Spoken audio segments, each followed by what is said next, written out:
तुम्हाला जन्म दिलेल्याचा त्यांना अभिमान वाटेल, त्यांना प्राऊड वाटेल.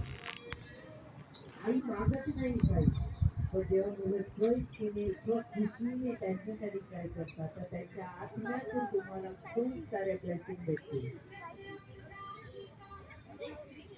सेव करत नाही या सगळ्या गोष्टी. तिला असं वाटतं की मी माझं काम केलं, त्यात काय मोठी गोष्ट आहे. पण तुमच्यासाठी कोणीतरी रात्रभर जागून तुमचा ताप काढलेला आहे. दिवसभर तुमच्या जेवणा खाण्याची चिंता करणारी फक्त आणि फक्त तुमची आई होती. विचार तर करा, हे कॅरेक्टर जे तुमच्या लाईफ मध्ये नसतं ते तुमचं आयुष्य कसं असतं.